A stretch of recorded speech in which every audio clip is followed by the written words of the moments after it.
मानवता का संदेश देने वाले, देश और दुनिया में दुनिया का सबसे बेहतर संविधान देने वाले, गूंगे बहरों को जबान देने वाले और भारत को एक लिखित संविधान देने वाले ऐसे महापुरुष बाबा साहब की जयंती पर हम उनके चरणवत कमलों में बारंबार श्रद्धा के सुमन अर्पित करते हैं।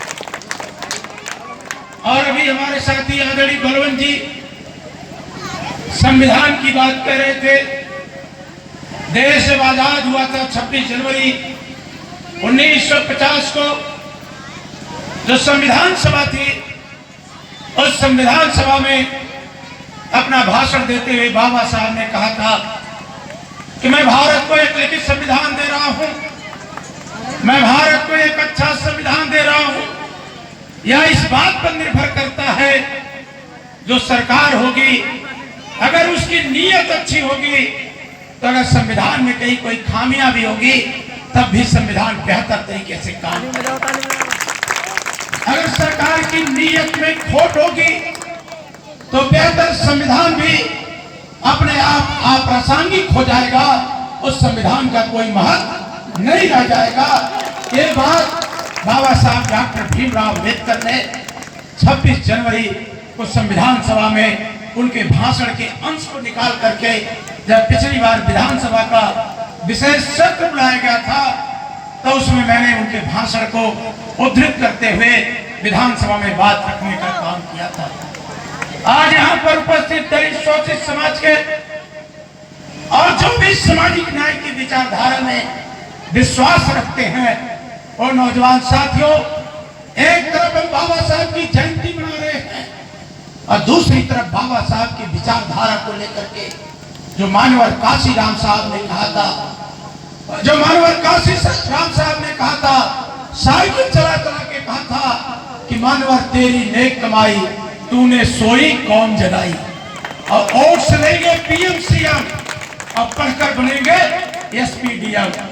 आज एक तरफ हम जयंती मना रहे हैं और दूसरी तरफ उनकी विचारधारा पर चलने वाली पार्टी उत्तर प्रदेश के विधानसभा के चुनाव में 0 अंक पे आउट हो गई। सोचिए, विचारिए, मनन करिए कि जिस पार्टी को खून और पसीने से, मेहनत और मशक्कत से खड़ा करके एक बहुजन की ताकत बनाने का काम, शासक बनाने का काम मानव काशीराम साहब ने किया था, आज वो मिशन कहां बना?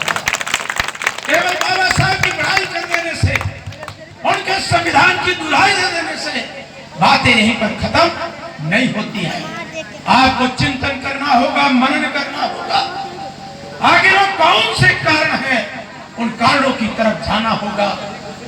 आदिल भाई, हमारे बौद्ध धर्म में जो महात्मा बुद्ध है, उन्होंने कहा था दुख है, दुख का कारण है, और कारण है तो उसका निवारण है। दुख है, दुख का कारण है, और कारण है तो उसका निवारण है। आज हमें निवारण की तरफ बढ़ना पड़ेगा, और अगर हम नहीं बढ़े, एक ऐसी जालिम हुकूमत देश के सत्ता में है, वहां के आरक्षण को, संविधान को और देश को बांटने पर आमादा है। हमारी देश की खूबसूरती तो इसी बात की है, भारत का संविधान कहता है कि हम भारत के लोग और विभिन्न जातियों और धर्मों के लोग मिलकर के आपस में रहेंगे और भारत को एक मजबूत राष्ट्र बनाने का काम करेंगे। बताओ, आज आपकी जयंती में आदिल भाई है, इनसे बड़ा कोई देशभक्त हो सकता है? देश की आजादी में बढ़ चढ़ करके मुसलमानों ने देश की आजादी में भाग लिया था, और उनका भी सपना था कि देश आजाद होगा तो भारत का, बाबा साहब का संविधान सबके साथ न्याय करेगा और सबको समान अवसर देने का काम करेगा। यही बात तो बाबा साहब ने कहा था, लेकिन आज हो क्या रहा? आज देश में कहते हैं कि सबका साथ और सबका विकास। 36 विधान परिषद सीटों पर चुनाव हुआ, 36 विधान परिषद की सीटों पर चुनाव हुआ। एक भी दलित समाज का बेटा विधान परिषद के चुनाव में भारतीय जनता पार्टी से चुनने का काम नहीं हुआ। बताओ, सबका साथ सबका विकास कहां है? अगर बाबा साहब का संविधान और बाबा साहब की हुई आरक्षण व्यवस्था आपके साथ न लगे तो हमारा आत्मास्तित्व मिटने में कहीं 1 मिनट भी लगने का काम नहीं होगा। परसों का पेपर उठा के आप देखो, 36 विधान परिषद सीटों में आपकी हिस्सेदारी कहीं नहीं है। लेकिन वही बाबा साहब का संविधान, जब विधानसभा का चुनाव हुआ है, जब विधानसभा का चुनाव जिसका परिणाम 10 मार्च को आया, तो भले आपकी विचारधारा और जो जिस पार्टी में विश्वास करता हो उसकी जीत नहीं हुई हो, लेकिन बाबा साहब के संविधान से दी हुई ताकत से आजमगढ़ की 10 सीटों में से 2 सीट पर हमारे दलित समाज का बेटा और बेटी जीतने का काम किया। इसलिए संविधान एक कवच है। संविधान आवश्यकता है आपके बेटे और बेटी के लिए। संविधान आवश्यकता है बहुजन समाज को एक साथ लेकर के चलने की। अगर आप इसको सचेत होकर के बचाने का काम नहीं करेंगे, आने वाले दिनों में पूरा का पूरा मोदी और योगी मिलकर के प्राइवेट सेक्टर में आपके सारे के सारे विश्वविद्यालय देने का काम कर रहे हैं। आपके सारी की सारी नौकरियां प्राइवेट सेक्टर में देने का काम कर रहे हैं। जब भारत के अंदर प्राइवेट सेक्टर काम करेगा तो अपने आप बाबा साहब का संविधान अप्रासंगिक हो जाएगा, अपने आप आरक्षण खत्म हो जाएगा। ये उसी तरह से खत्म हो जाएगा जिस तरह से 36 विधान परिषद की सीटों में आपकी नुमाइंदगी नहीं थी। हम आने से पहले हम डॉक्टर भीमराव अम्बेडकर राजकीय छात्रावास में उन नौजवानों के बीच गए थे। हमने कहा था आपके बीच आने में भले में विलंब हो, हम उन नौजवानों के बीच जाएंगे जो पढ़ करके अपना भविष्य बनाना चाहते हैं। हम जजी के मैदान के पास राजकीय अम्बेडकर छात्रावास गए। हम वहाँ के नौजवानों से प्रश्न किए, वहाँ के नौजवानों से मिलकर के आए, बताओ अगर इसी तरह से बटे रहे तो आने वाला दिन इतना चुनौतीपूर्ण है कि कोई नाम लेवा नहीं बचेगा। अगर यही बातें 2012 में कोई कह देता कि बहुजन समाज पार्टी खत्म हो जाएगी तो आप लड़ जाते और उससे जड़ जाते कि तुम कहां सपना देख रहे हो।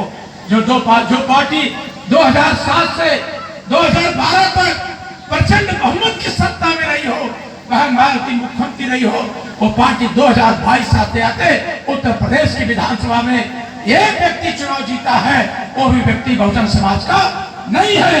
किसी भी समय वो पाला बदल करके भारतीय जनता पार्टी का दामन थाम देगा। तो सोचो आप, खून पसीने की पार्टी कहां खड़ी होगी। याद रखना, मैं यहाँ अपनी पार्टी की बड़ाई करने आपके बीच नहीं आया हूं, लेकिन इस बात को लेकर के आया हूं कि आपके सामने आपकी मेहनत, आपकी मशक्कत, मैं चुनाव के बीच भी नहीं आया था, लेकिन आज मैं बाबा साहब की जयंती के बीच आया हूं। मैं इस विचारधारा का व्यक्ति हूं। जब मुझसे इन्होंने कहा था, इस गांव के बीडीसी साहब ने कहा था, सबने कहा था, तो मैंने कहा था कि मेरा उद्देश्य गांव का विकास है, बेटी और बेटे को शिक्षा की व्यवस्था करना है।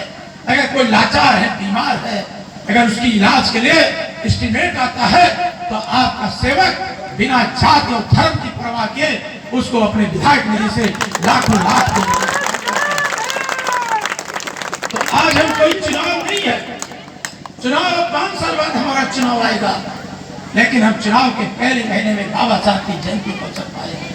अगर आप सचेत होकर के आंख खोल करके, बाबा साहब ने यही कहा था कि मैं तुम्हें एक वोट की ऐसी ताकत देने जा रहा हूं। जब रानी के पेट से राजा नहीं पैदा होगा, अब रानी के पेट से राजा नहीं पैदा होगा, लेकिन अगर वोट की ताकत तुम्हारी उसके साथ जुड़ जाएगी तो मेहतरानी का बेटा भी राजा बन सकता है। ये ताकत बाबा साहब ये ताकत बाबा साहब ने दिया था। आज इसी ताकत पर तो हमला है। आज कोरोना काल में हमारे गांव के जो बंबई और दिल्ली कमाते थे, आज वो लौट करके चले आए। आज उनकी संपत्ति, आज उनकी आर्थिक स्थिति कमजोर हो गई, लेकिन जो मोदी का मित्र है अडानी, कल सब अखबारों ने छापा, सोशल मीडिया से अगर आप जुड़े हो, फेसबुक व्हाट्सएप से जुड़े हो, तो दुनिया की रईसों की सूची में, अमीरों की सूची में नरेंद्र मोदी का मित्र गौतम अडानी शामिल हो गया। सोचो, कोरोना में जहां आपकी संपत्ति कम हो गई, वहीं पर देश के अंदर अडानी की संपत्ति बढ़ गई। चाहते हैं कि हम देश के गरीबों को आगे बढ़ाने का काम करेंगे। क्या इसी नीति से आप आगे बढ़ाओगे?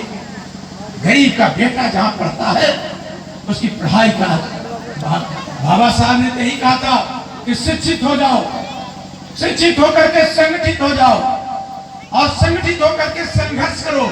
संघर्ष का ये मतलब नहीं पड़ोसी से मार करो, अपने अधिकारों के लिए लड़ो।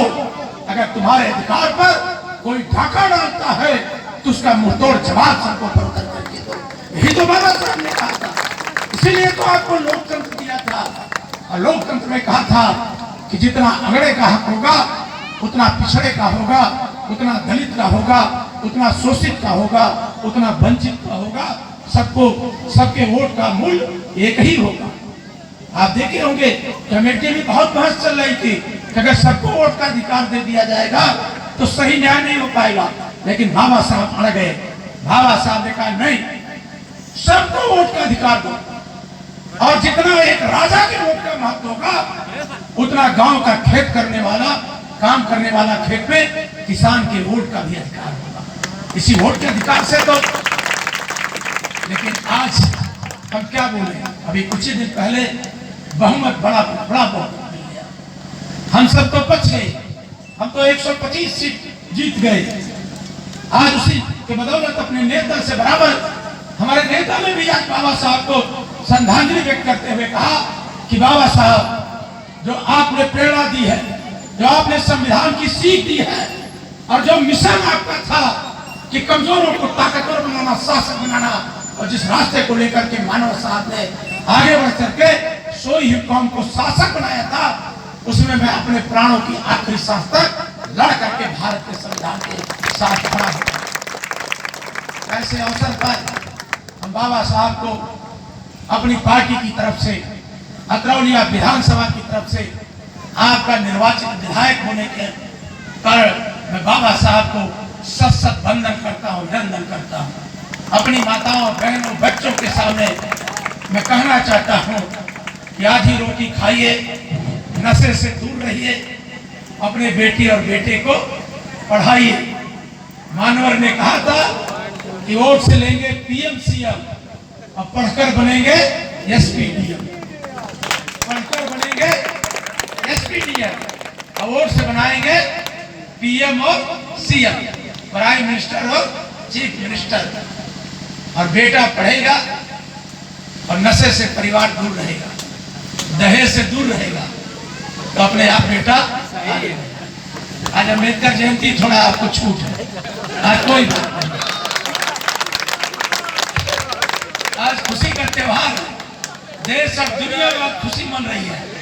अब आज जन्मदिन है, आज थोड़ा मोड़ा गलती भी हो जाए तो आज कोई माने नहीं रखता, कल से एकदम फिट हो जाता है। बेटी और बेटा को पढ़ाना है और उसको आगे बढ़ाना है और संविधान की रक्षा करना है। बाबा साहब अमर रहे, बाबा साहब अमर रहे, बाबा साहब अमर रहे। इन्हीं भाव के साथ आप सबका बहुत बहुत धन्यवाद। अरे हमारा आज हमारा न लगाइए, हमारा लग गया 10